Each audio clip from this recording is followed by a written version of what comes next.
Hi, my name is Zelina Wieland, and today I wanted to share some of the things I learned and still apply from the book Spark Joy. The is it the Life-Changing Magic of Tidying Up by Marie Kondo? Or have you seen, or perchance maybe you've seen her? Oh my gosh, her series on Netflix.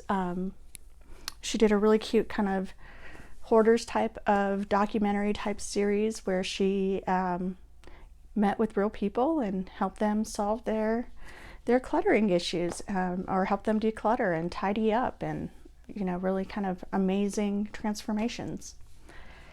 So today I wanted to share 5 of the things I learned that have made the biggest impact and are currently being applied in my daily life right now. As you know, I am currently working on decluttering my house, and I am trying to manifest a clean house because this place is driving me crazy. And as part of that, and in reflecting on what kind of information I should share or what would be hopefully helpful to you from my cleaning and decluttering journey, this idea came to me, so I hope you will stick around, and definitely stick around for tip number 5, which is kind of it was the big game changer for me. So let's get started. Tip number 1 was so kind of the main principle with the art of or the life-changing magic of tidying up was keeping things that spark joy. And so the first thing I had to do, and it's something I kind of have to reevaluate even now, especially as I go through very sentimental baby things, is what does joy mean to me? And the key indicators for me are if it's something I look at that makes me smile. I'll give you an example real quick. I have this little owl. My Aunt Dot bought it for me several years ago, and I'm not, or especially back then, I was not a pink person. With having a baby girl, I'm definitely a lot more pink in my life these days. But because my Aunt Dot gave it to me, and because it's an owl, love this. I keep fighting my son for this. He keeps taking it. So things that make me smile, fond memory, just kind of a general happy feeling. Things I think that are beautiful, things I think are useful. It's kind of, I'm a really practical person in general. I like things that I'm going to use or will use in the future, or things that I've used before. So I like things to be functional.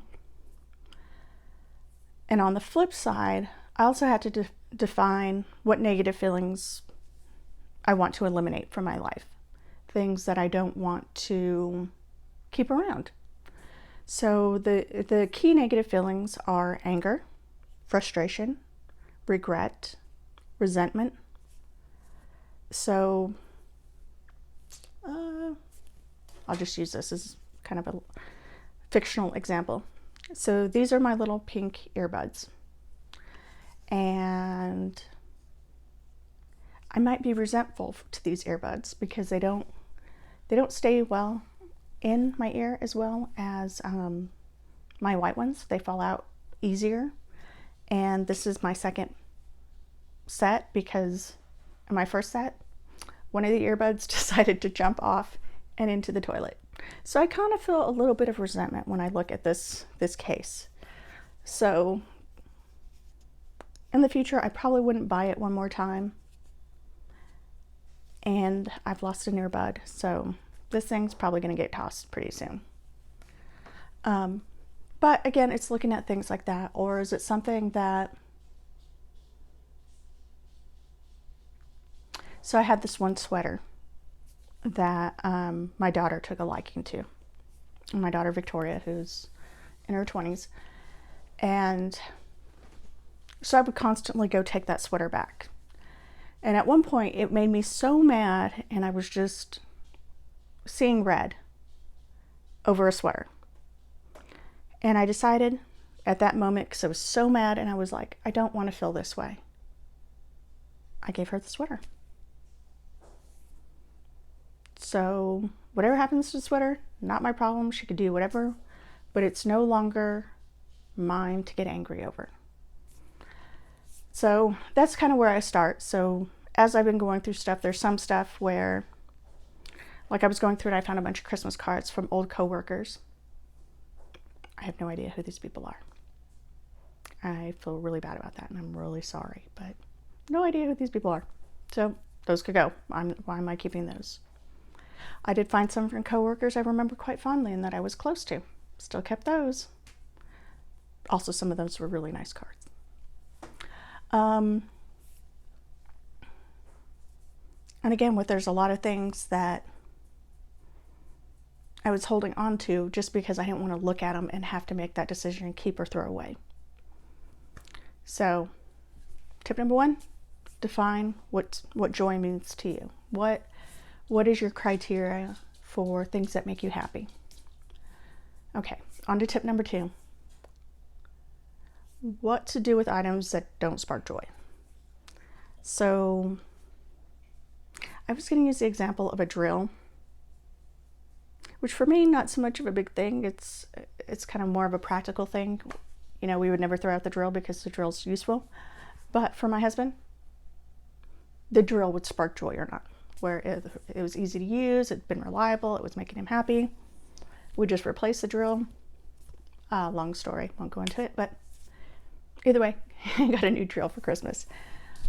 But the point is, when doing practical items that are, I don't know, for me a lot of stuff sparks joy. Like I have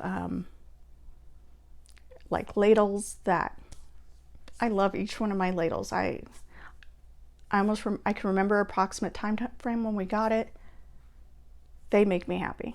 But if you have those things that are more mundane of stuff you have to use, toilet brush. I really don't care about the toilet brush, but if it's still in good shape, still functional, and I don't have to replace it, then I would keep it. So the other kind of measurement is, would you buy it again? Like I have a platter that we originally got for Thanksgiving for putting the turkey on. I hate making turkey. The last couple times we've made turkey, it went horribly wrong. I will never ever make turkey again. But I'm keeping the platter because I know we will host dinner at some point for our family and I will need a platter. So I'm keeping the platter. So would you buy it again? Will you use it again? On something that you're kind of, and there's several things that I've dated. So if I come across them in a, like in 6 months or a year, I'll put the date that I reviewed them. So a lot of stuff has 2023. And if I have a definite like expiration date, like I have some Octavia food that I need to give away, or it has an expiration date. So so you can give yourself an expiration date to kind of have a time frame for when you want to get rid of stuff. And if you can hear clicking, I'm sorry. I do not know what's wrong with Raven. She is going everywhere.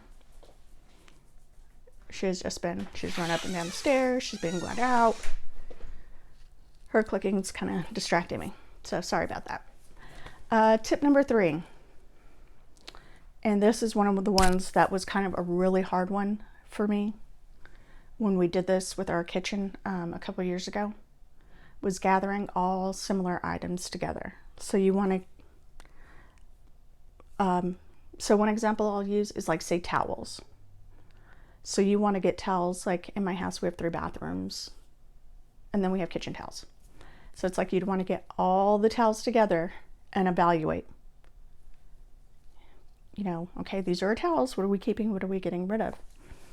And the one that was really hard for me was dishes and glasses because we had a lot, and I was like, we were running out of room. And so I took a look. I had some really beautiful like goblets from when we got married that I loved, but I had 12 of them, and I opted to keep 4. So I'm like, 4 we're more than likely to use for dinner, or if we had guests, we might use the 4. So it's okay to get rid of the other 8. I had all these coffee mugs that came with the dish set that we bought, but I never used them because I always used the ones we bought from when we traveled. So I gave myself permission to break up the set. It was okay. Who was going to know the set was broken up? Whenever we have family over, we usually use like paper plates and stuff because our family is quite large now. It's like 20 people. So there was no way we're going to ever do that many dishes for the whole family. So it's okay. Give yourself permission to let stuff go. Definitely let go of stuff you don't like anymore, or that don't be obligated to keep things you don't want. Tip number 4. Get a vision for how you want your house to look. Don't go to Pinterest. Don't go to Instagram. Don't get pictures off the internet. Tidy up your house, even if you do it one room at a time, which is kind of what I'm doing, is I'm taking pictures of the rooms in their perfect states, and I'm making a vision board that I can keep to reference back to so that I can keep the vision of my clean house going forward. But get that, once you have like an idea, and it's kind of a law of attraction principle, but once you let that idea set into your subconscious, then you will automatically start doing things and having behaviors that drive you towards that end result. So like one of the things that I'm getting better at is tidying up the living room. So right now it's a little bit messy. I was going to pick it up this morning and I forgot. But it takes me 5 minutes to pick up the living room by myself right now with the way that it's currently organized, and we've kept the amount of stuff that's allowed in there down. And it feels easier. It feels better. When I tidy up, 5 minutes, I get a win. Also, well, depending on the state of my children, because I don't know. Bedtime has been weird for far too long. We're kind of in this weird state of they go into chaos mode right before we get ready to go upstairs. And they just get really like, not hyper, but really active and just all over the place about, if you have children, especially more than one child, I hope you'll relate, because it's just, they go into chaos mode, and some days, okay, time to pick up, and they pick up just fine, and then we go upstairs and, no problems. The past couple days, it feels like I say it's time to go, and I feel like that is the sign for them to run and pull stuff out and throw it on the floor. So, yay me. Yay mom life. I'm kidding. It's totally fine. Hopefully today is a pickup day. Okay, so tip number 5, which is really is kind of like my secret ingredient, my magic sauce, the thing that has really helped me, because I have I know a lot of people say they grew up poor, but I grew up really poor. And when me and my husband started out, we had like nothing. It was kind of crazy how much of nothing we had. And I have this overwhelming desire to want to keep everything. Even if I don't like it, even if I don't want it, it's like I have this fear that I might need it again someday. And one of the ways that is in this book that has really helped me is, I call this parting ways amicably. So I'll use this little, I don't necessarily love this, but I got this for like pictures for the little ones for Valentine's Days when they were babies, and we never used it. But, I'll take, an item, and when it's time to say goodbye, I will say, thank you for your service. I appreciate the work that you did. And I wish you well. And I hope you can go forward and bless others.